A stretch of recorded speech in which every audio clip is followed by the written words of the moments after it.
வசனம் இருக்குது. நீங்க வசனமா இருக்கிறீங்க. வசனம் உள்ள வரும்போது எல்லா வசனமும் பறந்துடும். ஒருத்தர் சீனி பேசக்கூடாது. இப்பதான் ஐயா சொன்னாரு. சீனி பேசுறதுக்கு என்ன இருக்குதான்? பொல்லாத ஆவி. ஐயோ பொல்லாத ஆவி அப்பளம் போய் செய்யாதுன்னு சொல்லணும் நீங்க. அல்லேலூயா. ஆமா. அந்த வசனத்தை வாசிங்க. எபிரேயர் 1:2 1ஆம் அதிகாரம் 2ஆம் வசனம். இந்த கடைசி நாட்களில் குமாரன் மூலமாய் குமாரனை ஆண்டவராகிய இயேசு கிறிஸ்து மூலமாய் நமக்கு திருவுள்ளம் பற்றினார். நல்லவங்க அவர் சர்வத்துக்கும் சுதந்திரவாளியாக நியமித்தார். அவரை கொண்டு இந்த உலகம் கரங்களை தட்டுமாயா. ஐயா நல்லா கவனிங்க. சர்வத்துக்கும் இப்ப நமக்கு சுதந்திரம்னா எதுக்குமா சுதந்திரம்? எந்த நாட்டு இது? என்ன நாடு இது? இந்திய நாடு. சொல்லுங்க. இந்திய நாடு. அப்படியே அமைதியா இருக்கீங்க. இது இந்தியா நாடு. I love India. அல்லேலூயா. நல்லா கவனிங்க. எனக்கு ஆத்மீயான தேவ ஜனமே, தேவனை ஆராதிக்கிற தேவ ஜனமே, இயேசு கிறிஸ்து ரத்தத்தினால் மீட்கப்பட்ட தேவ ஜனமே, அந்த சராசரங்களையும் படைத்த அன்பரை தொழுது கொள்கிற தேவ ஜனமே, சாதாரண அல்ல சுதந்திரம் என்பது. இது இந்தியாவுக்கு சுதந்திரம். இது என்ன சொல்லுவாங்க?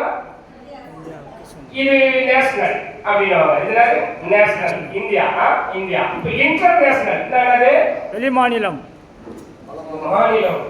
இன்டர்நேஷனல் தான் உலகம். கரங்களை கட்டுமா?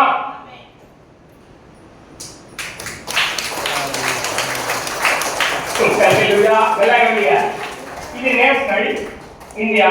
நேஷனல் நேஷனல் லெவல்ல நல்ல நம்பர் 1 பாருங்க. அல்லேலூயா. இன்டர்நேஷனல் அளவுல நம்பர் 1 பா. கரங்களை கட்டுமா?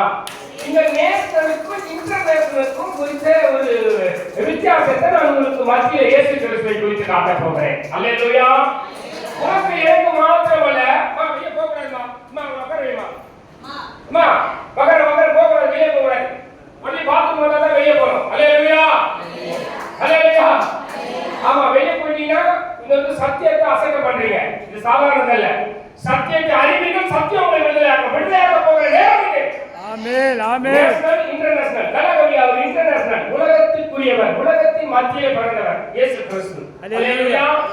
இந்தியாவுக்குரியவர் மாத்திரமல்ல, நேஷனல் வேர்ல்ட். நேஷனல் மாத்திரமல்ல, வேர்ல்ட். என்ன? உலகத்துக்கும் ஒரே ஒரு ரத்தத்தை சிந்தினார். கரங்களை கட்டுமா? அவர் ஒருவர் மாத்திரமே ரத்தத்தை சிந்தினார். ரத்தத்தை சிந்தி மனுஷனை மீட்டார். இயேசு கிறிஸ்து ஏன் வந்தார்? எதற்காக வந்தார்? காரணம் என்ன? புரிந்து கொள்ள வேண்டும். சத்தியத்தின் அடிப்படை சத்தியம் உங்களுக்குள்ள உருவாக வேண்டும். உருவாகி வளர வேண்டும். ஏதோ வந்தோம், கண்டதை காட்சி கொண்டதை கோலம், வெண்டத்தை திட்டு விதி வந்தா சாவலாம். 6 சாவு 100 சாவு யாரா கண்ட அவசரம் நடுவில் எடுத்து ஊரே கூட ஒக்க போட்டாலும் ஒரு நடுப்புற ஓடணும். அல்லேலூயா. நடுப்புற ஓட பிடிச்சிட்டாங்க. டேய் என்னடா ஓடுற? எல்லாம் ஓடுறாங்க, நான் ஓடுறேன். எல்லாம் ஆலயத்துக்கு போறாங்க, நான் போறேன். எல்லாம் பைபிள கையில எடுத்து வராங்க, நான் வரேன். போறேன். அவ்வளவுதான் வாழ்க்கை. அப்படி இல்லையா? உள்ள வந்தப்போ கத்துக்கத்தான் நம்ம வரணும். கத்துன்னு வெளியே போகணும். கத்துக்கிறத ஐயா சொன்னது போல கத்து கொடுக்கணும் அநேகருக்கு. ஆமென். ஆமென். கத்துக்கிறத அநேகருக்கு கத்து கொடுக்கணும். அல்லேலூயா. அல்லேலூயா. நான் எனக்கு அருமையான தேவ ஜனமே, தேவனை ஆராதிக்கிற தேவ ஜனமே, இயேசு கிறிஸ்து ரத்தத்தால் மீட்கப்பட்ட தேவ ஜனமே, ரத்தத்தை சிந்தி மீட்டாங்க அந்த நாட்டை. எத்தனை பேர் ரத்தத்தை சிந்தினாங்க? காந்தியா ரத்த சாட்சியா மறிச்சாங்க நிறைய பேர். நம்ம நாட்டுக்காக மறிச்சாங்களா இல்லையா? உண்மைதானே?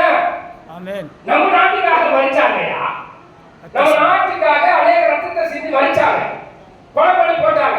ஆனா இயேசு கிறிஸ்து இந்த ஆத்மாவை ரட்சிக்க அவர் மரித்தார். அல்லேலூயா. ரத்தத்தை சிந்தினார். அல்லேலூயா. அல்லேலூயா. அல்லேலூயா. அல்லேலூயா. அதான் சுதந்திரமாக நியமிக்கப்பட்டார் என்று அந்த வேதம் சொல்லுகிறது. நாம் வாசிக்கிறோம். அல்லேலூயா. யாருக்காக சுதந்திரமாக கொடுக்கப்பட்டார்? எனக்காக, உனக்காக. தம்முடைய தேவன் ஒரே பேரான குமாரனை விசுவாசிக்கும்படி. அல்லேலூயா. இந்த உலகத்தையே ஆக்கிரமிப்புள்ளாக தீர்க்கும்படி தம்முடைய குமாரனை இந்த உலகத்தில் அனுப்பாமல் அவரால் உலகம் ரட்சிக்கப்படுவதற்காக வினாடி சுதந்திரம் அடைவதற்காக அனுப்பினார். கரங்களை தட்டுமா? ரட்சிப்பு என்பது எவ்வளவு பெரிய முக்கியமானது தெரியுமா? ரட்சிப்பு என்பது எவ்வளவு பெரிய பாக்கியமானது தெரியுமா? இந்த ரட்சிப்பு கிடைக்காம நிறைய பேர் அலங்கோலமா அழைத்து கொண்டிருக்கிறார்கள். நீங்க அமர்ந்து கொண்டிருக்கிறீங்களா பெரிய காடு.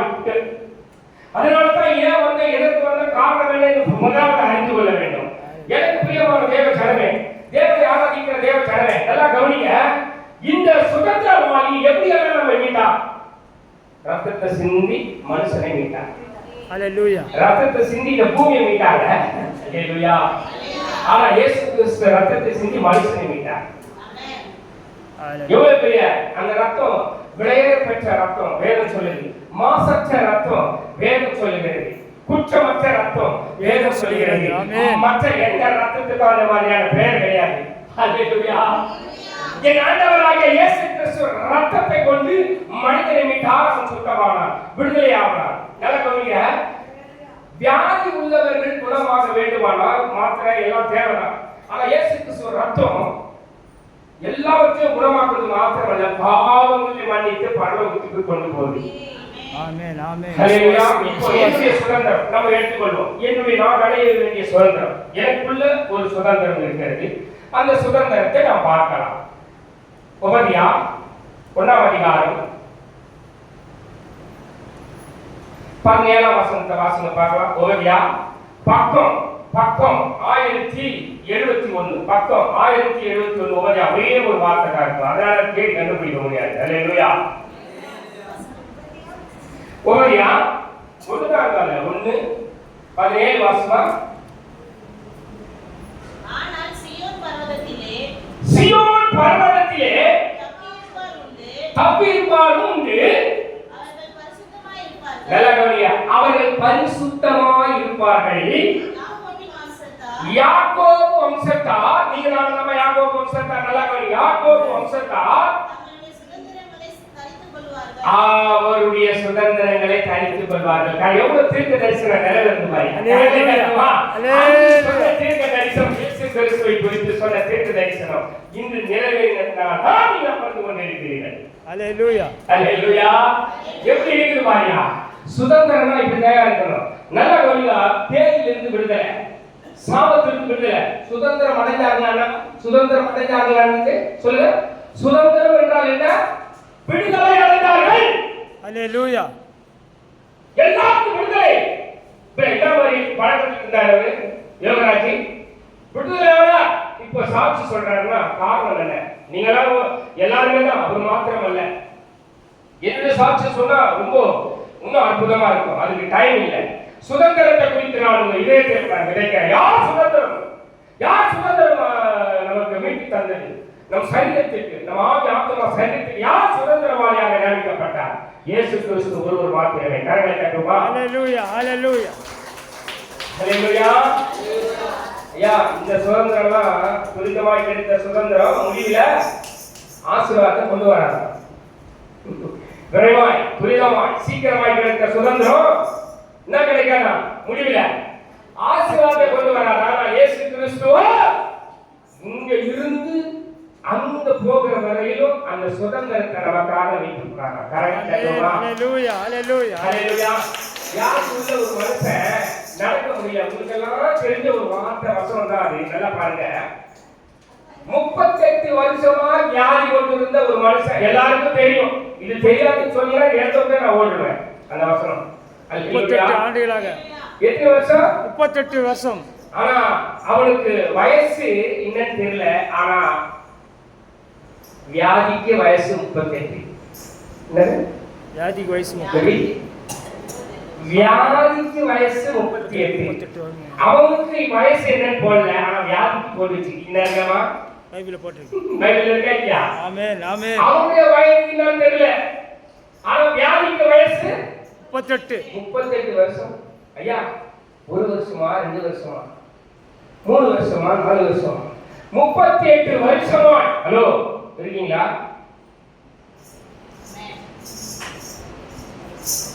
ஆமென். ஜீசஸ் ஹல்லேலூயா.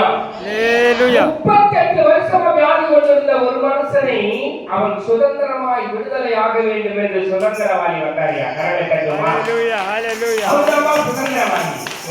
சுதந்திரவாளியாக நியமிக்கப்பட்டவர். அவன் சுதந்திரம் அடைந்தான். எழும்ப முடியல, படுத்தா எழுந்துக்க ஆளில்ல, தூக்கி விட ஆளில்ல, நடந்து போக முடியல. இயேசு நடந்து வந்து அவனை தொட்டு சுகமாக்கி, ஹல்லேலூயா, நீ எழுந்து நட சொன்னார். எத்தனை வருஷமா இருந்தான் அந்த இடத்துல? 38 வருஷமா. அந்த இடம் எப்படி இருந்திருக்கும்? துர்நாற்று வீசி இருக்கும். ஹல்லேலூயா. 38 வருஷமா ஒரே இடத்தில் பயங்கரமான வியாதி கொண்டிருந்த ஒரு மனுஷனுக்கு சுதந்திரத்தை கொடுத்தார். இப்போ நம்ம ஐயா இருக்காங்க, நம்ம ஐயா நல்லா கவனிங்க. அவருடைய சபையில எத்தனை வருஷத்துல பல வருஷமா அவர் வந்து இப்படியே தான் இருப்பார்.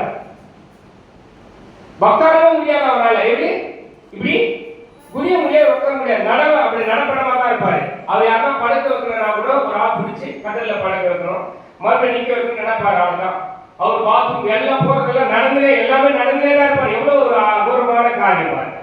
சபைக்கு கொண்டு வந்தாங்க, அப்பா விடுதலை கொடுத்தார். ஜெபம் பண்ண ஸ்பாட்ல அந்த நரம்புகள்லாம் செயல்பட்டு உட்காந்து அப்படி முட்டி போட்டு உட்காந்து ஜெபம் பண்ணி சப்பாக்கள் போட்டு சாப்பிட்டாரு. அந்த ஊரே பார்த்து ஐயோ ஆண்டவர் நல்லவன். பல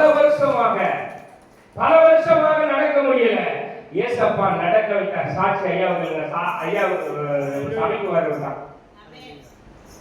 பல வருடங்களாக. அதுதான் அது ஒரு ஆவி. அந்த ஆவி அவரை அளவோடு படுத்தி கொண்டிருந்தது. ஹல்லேலூயா.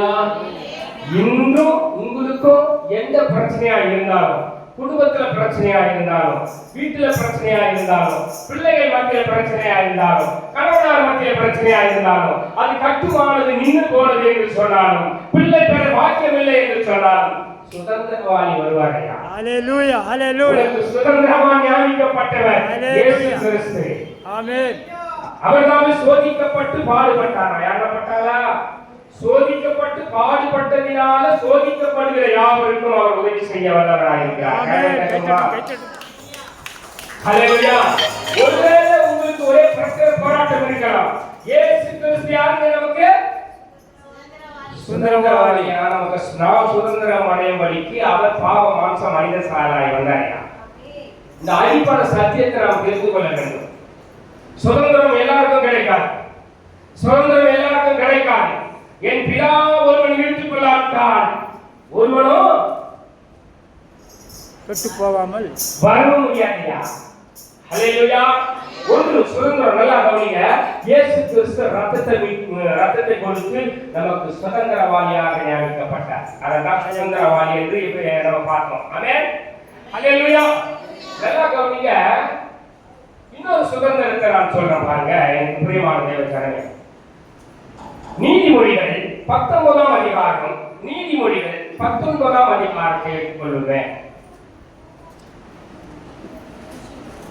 நீதிமொழிகள் 19:14 வாசிக்க கேட்போம். 14 இது இந்த சுதந்திரத்தை குறித்து தான் நான் பேசுறேன். ஏன் சுதந்திரம், எதுக்கு சுதந்திரம், எப்படி சுதந்திரம் அடையலாம் மனுஷன்? நல்லா கவனிங்க. வீடும் ஆஸ்தியும் கரங்களை தட்டுமா. இந்த வீடும் ஆஸ்தியும் பிதாக்கள் வைக்கும் சுதந்திரம். இந்த சுதந்திரம் இது பூமிக்குரிய சுதந்திரம். இதெல்லாம் சுதந்திரம் பூமிக்குள்ள சுதந்திரம். எங்க அப்பா நான் நல்லவனா இருந்தா என் பிள்ளைகளுக்கு சொத்து சுகத்தை சேர்த்து வச்சுட்டு போவேன். போக மாட்டான். அவன் நல்லவனா இருந்தா அந்த சொத்தை காப்பாத்தி அந்த பிள்ளைக்கு வச்சுட்டு போவாங்க. பிதாக்கள் வைக்கிற சுதந்திரம். 3 தலைமுறை 2-3-4 தலைமுறை அவன் ஒரு குடிகாரனும் வேற மாதிரி லெவல்ல போயிட்டாரான். அந்த சொத்தை எல்லாத்தையும் அழிச்சுட்டு பரதேசி ஆயிடும். ஒண்ணுமே இல்லை. இந்த சுதந்திரம், பூமிக்குரிய சுதந்திரம் அழிந்து போயிடும். அல்லேலூயா. அல்லேலூயா. அல்லேலூயா. ஒருவன் தன் தாயின் கர்ப்பத்திலிருந்து நிர்வாணியாய் வந்தான். வந்தது போல நிர்வாணியாய் திரும்பி போவான். அவன் தன் பிரயாசத்தினால் உண்டான பலன் ஒன்றையும் தன் கையில் எடுத்து போக முடியாது. காரணம் என்ன தெரியுமா? இந்த பூமியை வைத்துட்டு தான் போகணும். அது மற்றவர்களுக்கு வைத்துட்டு தான் போகணும். அல்லேலூயா. ஆனால் என் ஆண்டவராகிய இயேசு கிறிஸ்துவோ இந்த பூமிக்குரியவர்கள் மாத்திரமல்ல, பரலோகத்திற்குரியவர் சுதந்திரமாகவும் நம்மை ஞானித்து ஏற்படுத்தினார். அல்லேலூயா. அல்லேலூயா. ஹalleluya ஹalleluya ஹalleluya. இல்லையா தப்பு. எனக்கு விளையாடி டயர்டா இருக்கணும். வயசான காலத்துல உட்கார வச்சுட்டீங்க.